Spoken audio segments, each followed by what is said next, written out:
Salut tout le monde, c'est ma première vidéo, j'espère que ça va bien se passer, que vous allez aimer ma vidéo. Donc aujourd'hui je vais vous parler de la mythologie égyptienne. C'est une mythologie qui remonte quand même à 3000 ans avant Jésus-Christ, donc il faut savoir qu'il y a énormément de choses qu'on ne connaît pas. Les mythes égyptiens. Ce que l'on appelle mythologie est le récit des aventures des dieux et des créatures qui les entourent. Ce mot peut s'utiliser pour différentes civilisations, grecques, mayas, romaines. La mythologie égyptienne raconte ainsi la vie d'Osiris, Seth, Isis et tous les autres dieux à figure humaine ou tête d'animaux qui peuplent les papyrus et les murs des tombeaux des pharaons. La religion de ces textes fondateurs s'inspire du cycle du soleil ou des saisons, des crues du Nil et d'autres phénomènes naturels. Légende d'Osiris. Lors de sa naissance, Osiris est habillé comme un roi. En plus, il est le premier-né de Gebenout. C'est donc tout naturellement qu'il monte sur le trône d'Égypte. Comme ses parents avant lui, il épouse sa propre sœur, Isis. Ils règnent tous deux avec bonté. Mais leur frère, Seth, dieu de la violence et de la discorde, est très jaloux. Il a l'idée de piéger Osiris en l'enfermant dans un coffre qu'il jette dans le Nil. Isis part alors à la recherche de son défunt mari. Alors après l'avoir retrouvé, elle parvient grâce à sa magie à leur réciter un court instant. C'est dans ce moment de répit que naît leur fils, Horus. Esquisse de Maat. Quand un homme meurt, son âme est jugée par le dieu. Il y a là Anubis en compagnie de Thoth et de son épouse, Maat, la déesse de l'ordre et de la justice.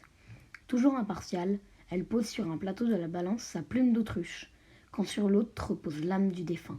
Puis Anubis soulève la balance. Verdict: si le cœur est plus lourd, c'est à cause du poids de ses fautes. Alors l'âme du mort sera dévorée par un monstre à gueule de crocodile et crinière de lion. Si le cœur est plus léger que la plume, l'âme accède au champ d'Yalou, le paradis, dans l'Égypte antique. Quelques dieux égyptiens. Nephthys, c'est la sœur d'Isis, Osiris et Seth, mais aussi l'épouse de ce dernier. Elle ressemble tellement à sa sœur qu'un jour Osiris se trompe et lui fait un enfant. C'est Anubis qui sera abandonné par Nephthys et adopté par Isis. Le dieu crocodile.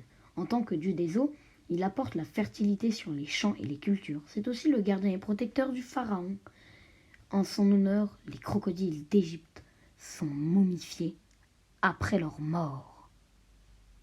Hathor, l'épouse d'Horus est la déesse de la musique, de la joie et de l'amour. Elle est tantôt représentée sous les traits d'une jolie femme, tantôt sous ceux d'une vache portant le disque solaire entre ses cornes. Marrant, non? Aton. Vers 1350 avant Jésus-Christ, le pharaon Akhenaton tente d'instaurer une religion monothéiste en Égypte. Le culte d'Aton, le disque solaire. C'est un échec. Les prêtres et le peuple préfèrent abandonner vite cette religion, préférant conserver leurs multiples dieux.